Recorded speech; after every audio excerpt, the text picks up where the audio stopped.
And inside, I'm just saying, God, would you heal my heart just like you healed my wife's body? And I felt when he healed my heart. And I felt when he told me, you could trust me. Went to sleep. The next morning I wake up, and that's when it hit me that hatred for that man that had killed my brother was gone. It was almost like a voice that spoke to my heart and said that I didn't need that there was something better. And that immediately, from that point on, I lost the complete desire for drugs. And Walter knew that I had been healed, but I wanted to be sure before I testified of it. And now I get to testify because I'm absolutely sure that God healed me of depression. The other two things were strengthened relationships with my family and with my God. November 3rd was the worst and best day of my life.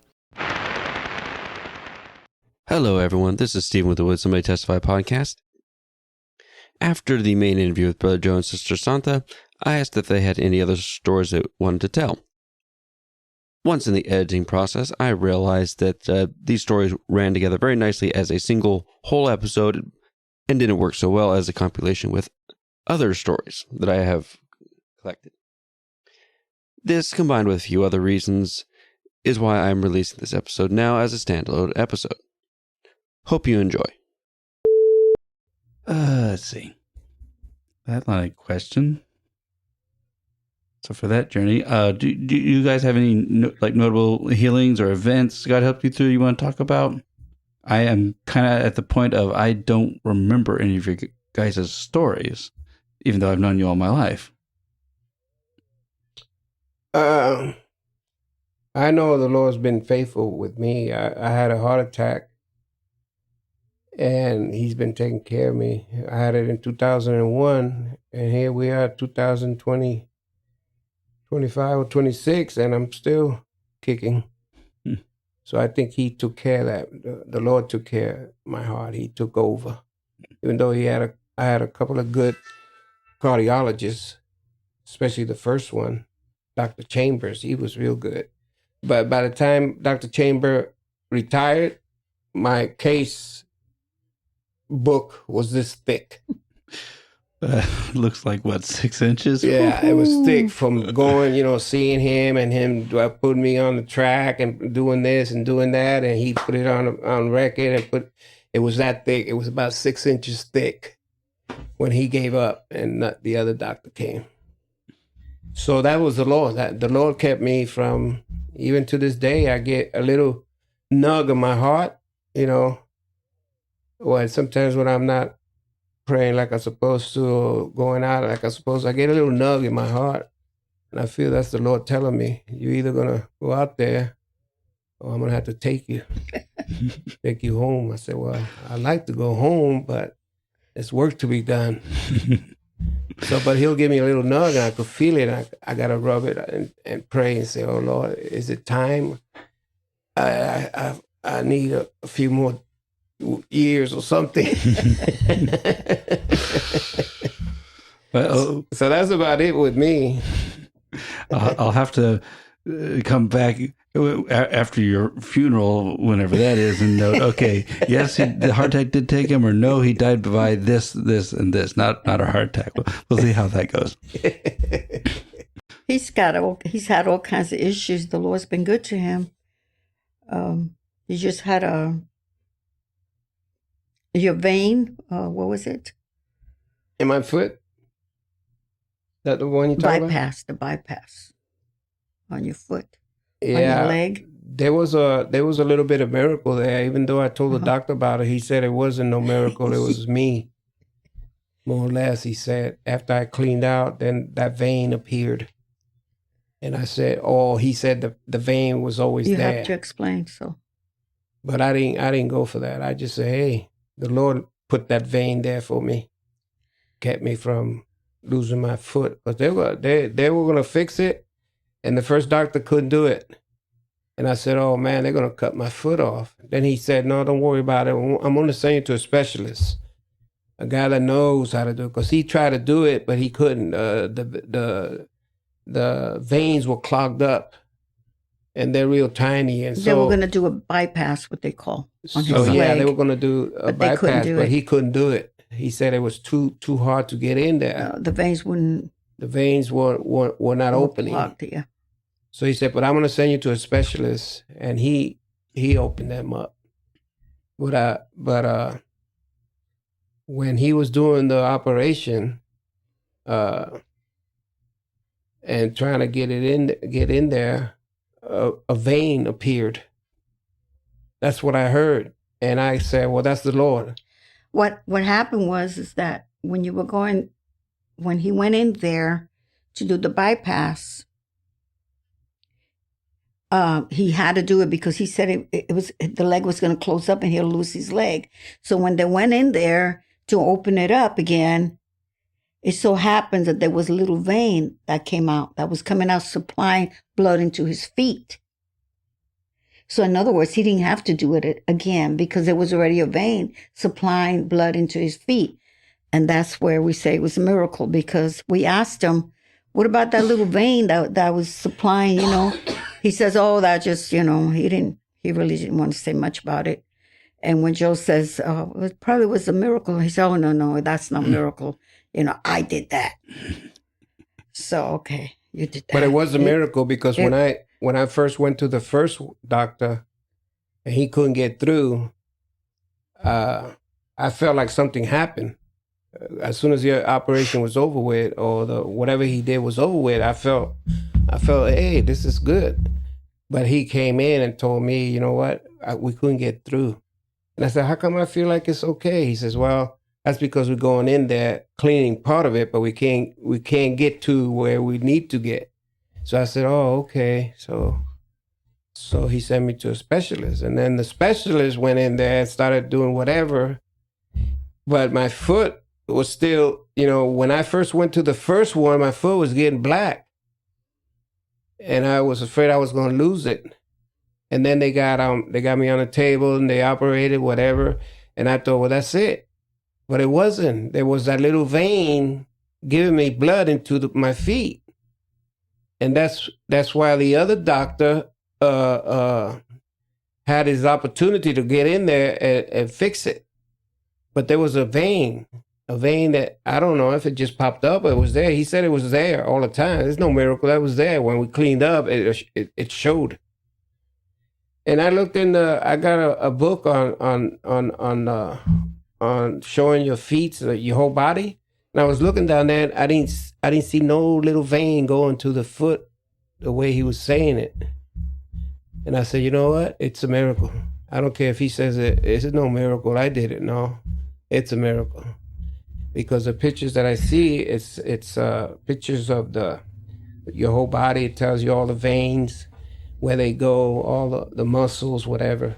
And I was looking at the foot part, and I didn't see no vein. I seen 3 veins going there, but I didn't see that one that appeared, all of a sudden. That he said, no, that wasn't a miracle. It's just the cleaning up that it showed up, but it was always there. Well, it was the first time when he had the bypass, everything was fine. And then again, he was having a little problem. And so he went back to the doctor and they told him, and they took x-rays and all that. They said, oh, it's clogged up again. We're going to have to go back in there in the bottom of it. So they said they had to go back in there. And so when they went back in there, he says he had a surprisingly surprise. He was surprisingly, I forgot how he put it, like he was surprised. Now, he's a specialist in veins and all that, but he was surprised that there was a vein coming out from right next to the one that was clogged that was supplying blood into it. So he didn't have to actually do it because there was already a vein in there supplying blood into his feet. Does that make sense? Yeah. Okay. So that was the part that we claim it was a miracle, because he acted like, I don't know where that came from. He should have known there was a vein there and not go back inside there, because the problem was you need blood in your feet. So why did he have to go in there if he knew there was a vein that was supplying blood? He didn't know. No. Because when he went in there, he said he was I forgot how he put it. I wish I could remember. Like he was surprised about that vein that was coming out on the side, supplying. So that's my miracle. That's I feel like the Lord Yeah. did a miracle on my foot there, because I mean he did, the first doctor did whatever, and then this other doctor started doing it, but then he said it come back in 3 months, and in 3 months the vein he opened up was clogged.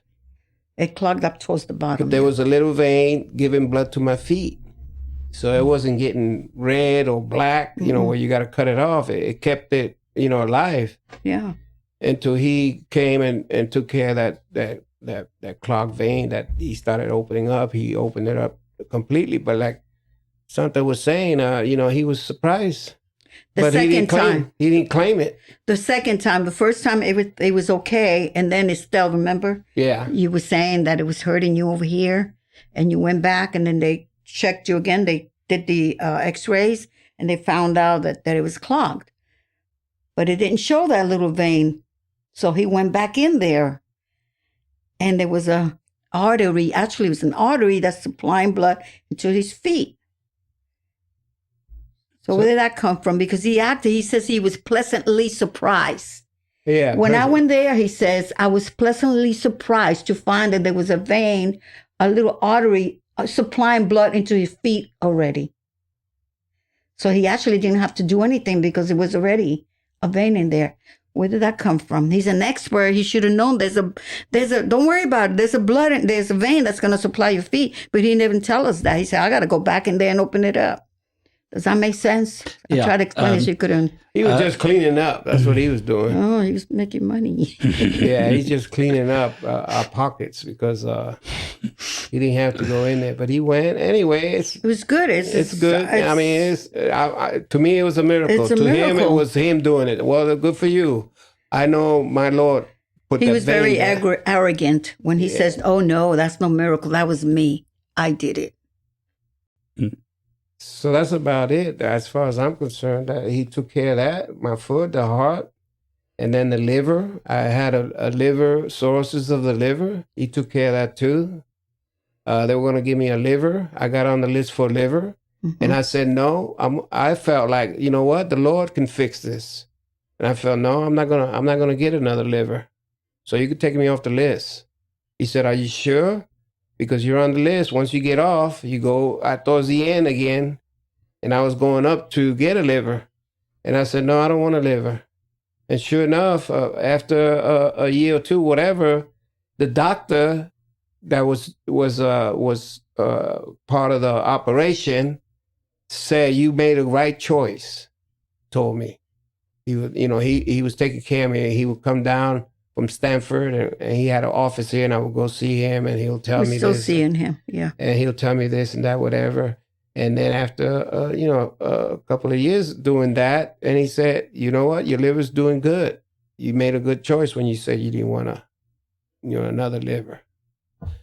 Because I heard that people that have a liver, they still have problems with the new liver. Yeah. So I said, I don't want to go through that. I just said, Lord, you have to take care of me. You have to take care of this liver, make it well so these people won't bug me about, you need to get a liver, because if not, you're going to. And the Lord took care of that too. So he's been taking, now I'm on my lungs. Something wrong with my lungs now. So I'm going to have to tell the Lord, hey, now it's my lungs, Lord. You got to fix my lungs. But that's my miracles as far as, fixing things. When was the cirrhosis of the liver? Well, I was drinking a lot. He still has cirrhosis of the liver. It's been years. Yeah, but the liver's been just steady. It's not causing him any more problems. Than 20 years. I guess I should have asked, when were they telling you to get a new liver, and then you got off the list? Was that? Yeah, that's been at least over 10 years. Okay. Yeah, it's been a long time.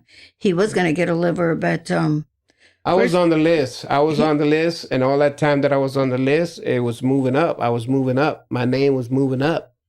So you can get your liver, yeah. And they more or less told me, hey, pretty soon you're going to get a liver. And I said, no, I don't want a liver. I don't want a new liver. Because I heard from, from other folks that know people that have a liver that you have problems. So I said, Lord, it's on you. I need for you to take care of this for me. And sure enough, but it took me off the list over 10 years ago. Yeah. Maybe 20 years and ago. he still has his liver like that. There's still cirrhosis, but they say that the liver grows itself. No, it's just stable. It's not doing anything. It's just working. I'm not it's giving working. I'm not giving it anything. I'm not drinking no more. Yeah. I'm not doing, the things that makes your liver bad. So I'm not doing any of that. So it's the Lord is healing it. So if you got off the transplant list 10, 20 years ago, when did you first get on the list to get a new liver? Well, the doctor found out that there was something wrong with his liver. So they checked to see, and they found out that he has cirrhosis of the liver. Mm. So if you have cirrhosis of the liver, you need a new liver. Well, just how long ago was that when they found he had cirrhosis of the liver? Oh, it's been more than 10 years ago. At least maybe 15 years. Maybe more. When they found out. Okay, there was two doctors. Okay. There was two doctors in Stanford. And one was pushing a new liver because he got cirrhosis of the liver. And the other one was, kind of, let's see what happens. But the other one kept insisting, oh, he's got to have a new liver. Put him on the list. He's got to have a new liver. Put him on the list. So they put me on the list.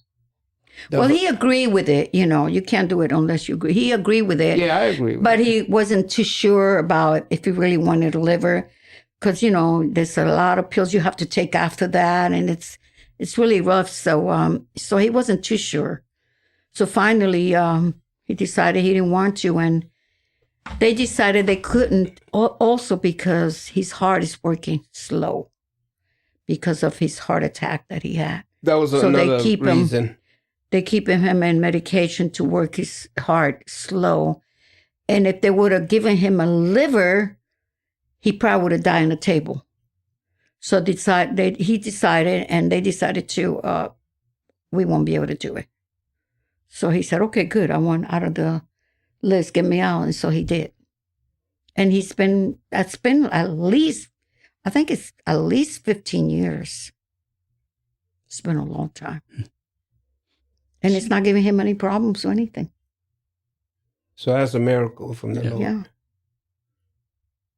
Well, 80-some years old, I don't know how livers under normal conditions, much less one that you gave cirrhosis to. So yeah, yeah, I'd say definitely a miracle. Yeah, it's a miracle because I was drinking a lot. Mm-hmm. I when we went, especially when we went back to Puerto Rico, that's all I was doing: drinking, getting drunk. Because before that, I wasn't drinking that much. I started drinking beer when I moved from New York to California. So that cirrhosis of the liver was my adventure in drinking. Because I didn't drink before that, but I started drinking once I got here in California. That's all they did was drink So beer, that was in 67. And I hated it. So that was in 67. He started drinking in 67 when you started overly drinking in 67. And then you got saved 40 years ago. So your liver's been cleaning over these years, 40 years of being clean, not putting all that junk in his body. So that's how I got cirrhosis liver. Because when he told me that I got cirrhosis liver, I said, well, how can I be? I'm not drinking that much. He says, you don't drink? I said, well, yeah, I drink. And then I told him about drinking here, drinking there. And he said, well, that's how you get cirrhosis liver. I said, oh, okay. So I got cirrhosis liver. So what are we going to do? So that's when they started. Bringing in a new liver. Mm-hmm. They put me on the list, and they were my heart wasn't really pumping the way it was supposed to. Right. So they said that if we give him a liver now transplant, he might die. And I said, I don't want to die right now, or next week, or next. It's funny month. because they should have told him at the beginning. Because of your heart, we can't give you a liver. But they made us go all the way to Stanford. Rosemary went with us and doing all these things that he was supposed to do. And then he was on the list. And when they should have checked his heart and said, you can't have a liver, your heart won't take it. And I was But too they kept- old. That's another thing. No, you weren't that old back then. So, Well, old on the heart part. It was 2000 and something when the liver thing started. So I was already being taken care of my heart. And I was in my 50s or 60s, somewhere around there. But anyway, the Lord took care. That's a miracle. My foot, my heart, and my liver. I just need now a brain transfusion for the brain. Let this mind be in you as it was in Christ Jesus. That'll take care of the brain. All the way with Jesus. The liver, the foot. I was afraid. I was really concerned. I was concerned about my liver too. I didn't want to die on the table. But I felt like, well, if I die, I'm going to heaven. So anyway, so it's a win-win situation for me. But you're earthly. You live on earth for so long, you don't want to leave it. So when I got this foot thing, I said, oh no, my God, this is not good. This is the enemy trying to cut me off from evangelizing, because I'll be on a wheelchair unless I get a new foot. And that takes a while. It's not going to be. So I was thinking about all that stuff, and I was talking to the Lord about it. And he said, don't worry about it. I'll take care of it. It's like I took care of your heart, took care of your liver. I'm going to take care of this foot stuff.